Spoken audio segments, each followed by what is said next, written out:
Hey everyone, welcome back to Corporate Decoder, the place where we decode all the corporate mumbo jumbo so you don't have to. Today we are looking at a filing from Privacy and Value Inc. And let me tell you, the name is ironic, or maybe just wishful thinking considering their numbers. This report paints a not so pretty picture of a company struggling to find its footing. We will dive into their financials where it's clear that revenue is basically non-existent. We'll also talk about their future plans and whether they can actually pull them off. It's a classic story of big ideas, but the big revenue is not showing up yet. Before we start, if you like how we make sense of these SEC filings, make sure to hit subscribe. Also join the Discord community linked in the description below. Alright, so Privacy and Value filed their quarterly report, also known as a 10Q with the SEC. This is basically a report card for the company showing how they did over the last 3 months, which in this case ended on April 30, 2024. This document is important because it gives investors some insight into how the company is performing on a regular basis and lets investors keep up to date with their investments. One important thing to keep in mind is that as of July 11, 2025, Privacy and Value has about 2001 million shares of common stock out there. This number is something to keep in mind because it will affect things like earnings per share. It's simply a calculation ratio where you divide the earnings by the number of shares. Alright, now let's get into the meat of the report. The financial statements. We are looking at the balance sheets first, which compare the company's financial state on April 30, 2024 to where it stood on July 31, 2023.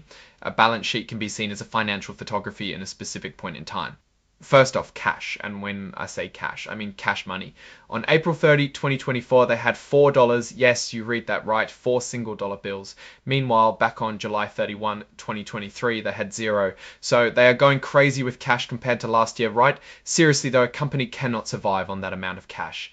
Their software assets increased from about $119,000 to $137,000. That's likely due to continued investment in developing their employee monitoring software, a product that has lots of competition and an uphill adoption at best. Now for the liabilities, their accounts payable, which is the money they owe to other people, hovers around $380,000. So their debt is higher than their assets. Not great.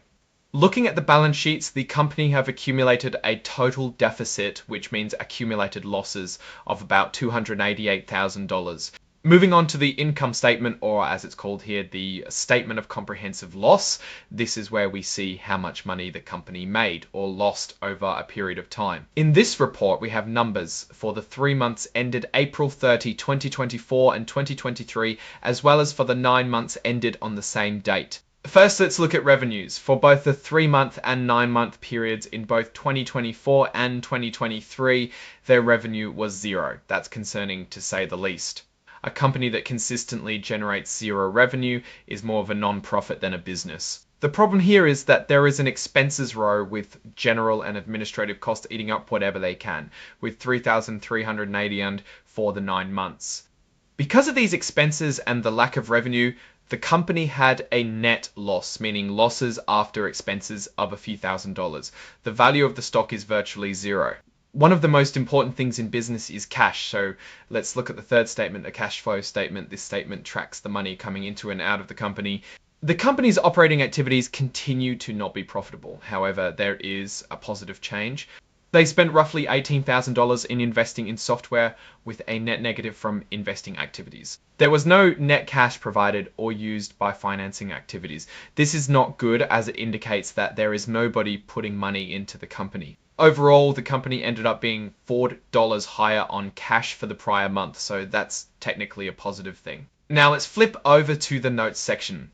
This section has extra information the company has to add about their accounting and their processes, so it's good to pay attention to this part. The first note talks about the company's operations. Basically, Privacy and Value is trying to develop employee monitoring software that supposedly balances employer needs with employee privacy. Something that sounds good in theory, but in my opinion, it will get pushback at both ends, from both HR departments and employees.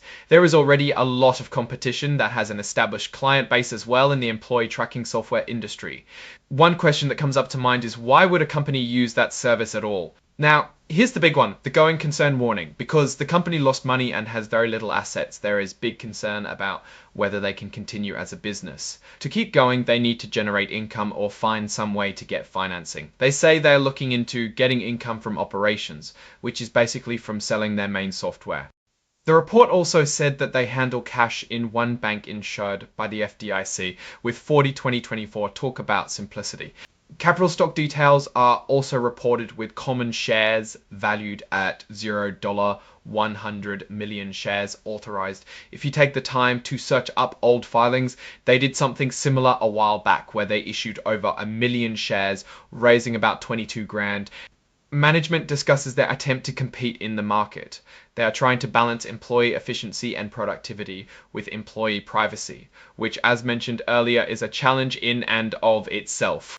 The company is developing employee monitoring software, which is designed to monitor computer activity while respecting employee privacy. The software tracks desktop activity, keystrokes, and idle time, but they say it will cease after employees log off, so in theory, employees will be able to do their personal stuff.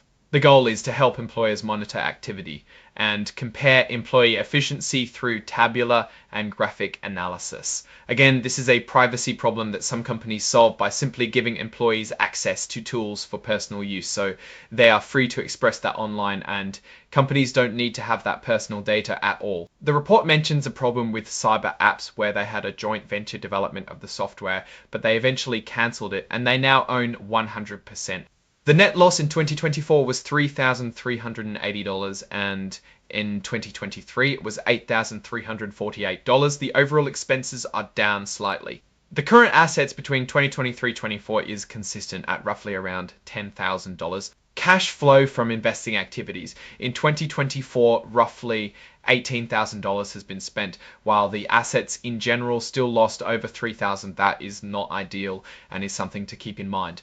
The report states that disclosures over financial reporting are not effective. And of course, the report is duly authorized by the CEO and CFO, so someone is in charge, I guess.